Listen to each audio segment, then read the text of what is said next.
앞에 내용과 같이 이어서 하겠습니다. 조울증에 걸려본 적 있으세요?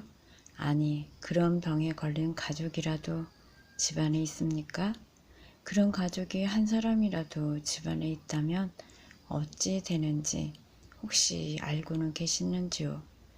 치매 환자보다 솔직히 말하면 더 피곤하고 더 힘듭니다. 그 가족들은 완전히 환자의 오락가락하는 정신자세와 좋았다, 나빴다, 울었다, 웃었다 등등등 기분 전환이 수시로 바뀌는 통에 가족들은 모두가 삐쩍 말라가죠. 얼마나 고통스러우면 그렇겠어요. 제정신이 사실 아니랍니다.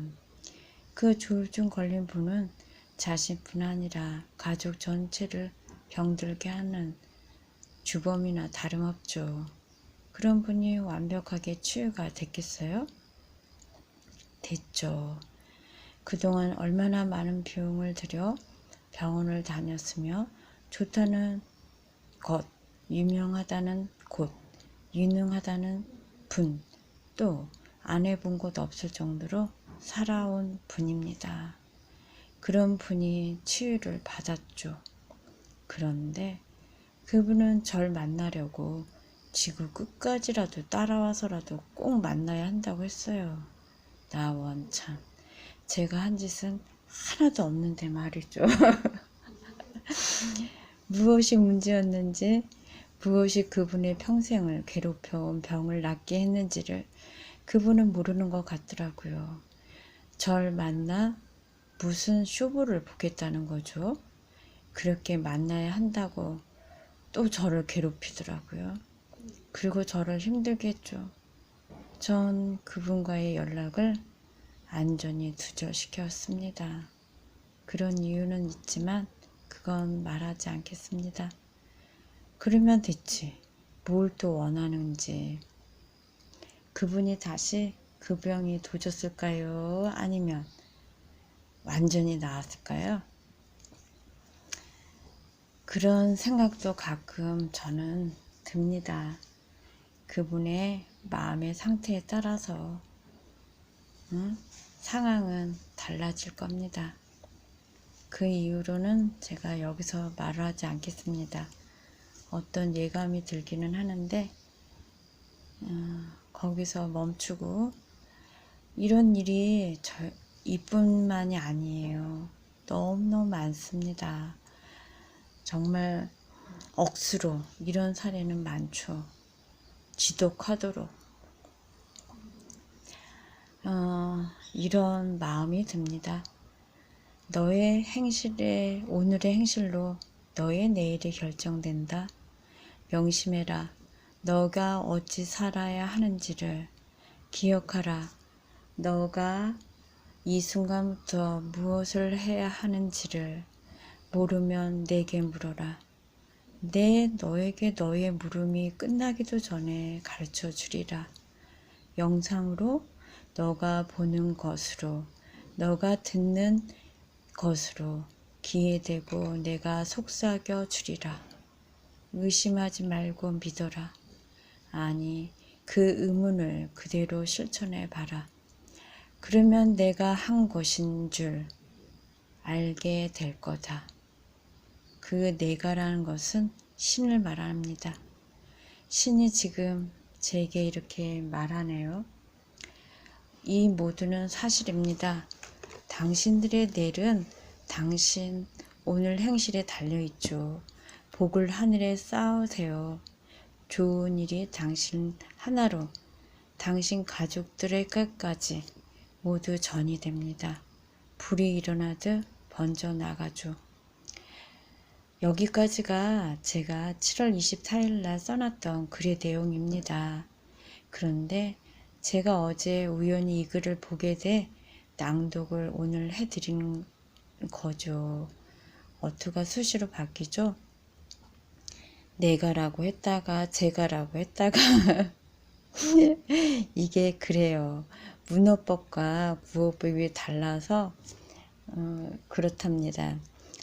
저는 읽다 보면은 다른 생각이 오버랩 되어 자꾸만 다른 말을 끄집어내요.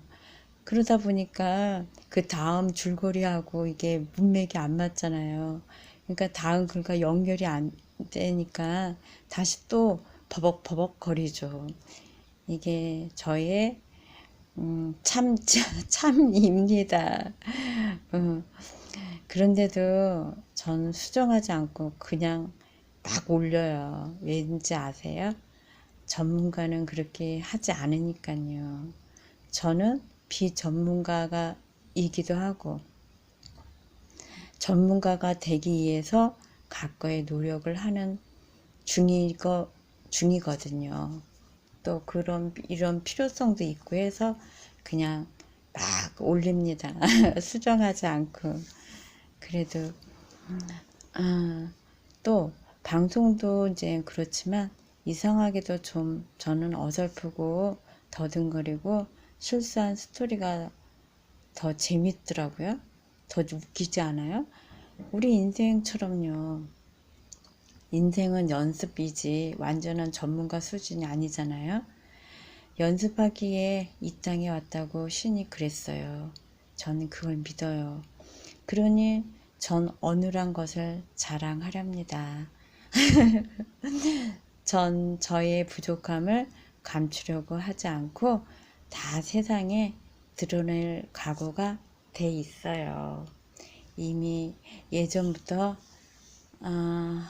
신이 저에게 그런 연습을 시켜왔던 것 같습니다. 부끄러움이 없이 창피한 것도 모르고 이렇게 할 수 있는 이런 용기를 저에게 주신 것 같습니다. 이것도 각본에 없는 얘기인데 또 하고 있네. 앞으로 어찌 되어 가는지 전 그게 더 궁금하니까요. 이해해 주실 거죠? 우리는 모두 연습생들입니다. 또 어제는 이런 글을 올렸어요. 그런데 오늘 낭독해 드린 글과 잘 맞아서 그 글도 좀 소개해 드릴까 합니다. 내용은 사실 없습니다만 이 사실도 아주 중요해요. 언젠가는 다 털어놓을 생각이지만 지금은 노 코멘트. 아주 중요한 대목이 여기 오늘은 그 내용보다는 되어져 가는 과정을 알려드리는 거랍니다. 우리가 잘못 살면 어찌 되는지를 여실히 보여주는 대목이니까요. 사진 자료도 하나 올릴 겁니다. 이건 보시면 알게 될 거예요. 이제 제가 이 사진을 찍은 게 그 앞을 지나다가 찍은 사진인데 어제 쓴 글의 내용은 이렇습니다. 쑥쑥 잘 나가던 빵집이 덜커덩 문이 닫혔다. 왜? 이 제과점이 문을 닫았다. 드디어 수개월 전 신이 말하길 이곳이 문을 닫게 될 거라고 말을 했다. 우연히 지나는 중 보니 정말 폐업 딱지가 붙어 있었다. 이 제과점은 비메이커이면서도 가게도 코딱지만 하면서도 무진장 매상이 오르는 가게다. 손님들이 줄줄줄 끊어지지 않고 들어오는 가게다. 1, 2년 한 가게도 아니고 5년 이상을 이 좁은 가게에서 운영을 했다. 돈도 짭짤하게 벌어 여기저기 비메이커이지만 체인점도 오픈한 가게다. 그런데 왜 이렇게 갑자기 문을 닫게 됐을까?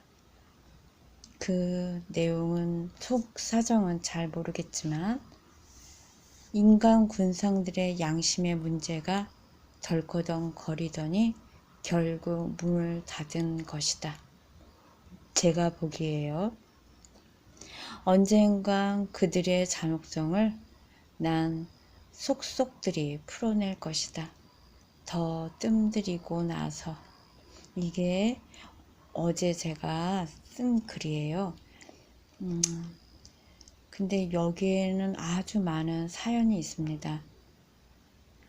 가게는 너무 좁은데도 진짜 장사는 잘 됐고요. 그런데 문제가 인간들의 양심의 문제가 걸려 있습니다. 그것이 결국은 이 가게의 문을 닫게 한 근본 원인일 것 같다는 생각을 합니다. 신이 왜 그런 말을 했는지 저는 대충 그냥 감을 잡았습니다.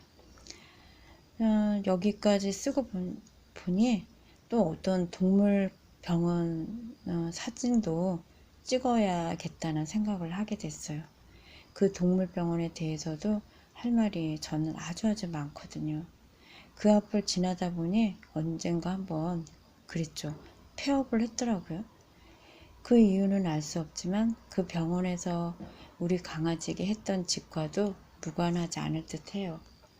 우리 강아지에게 그랬다면 다른 강아지에게도 그랬겠죠.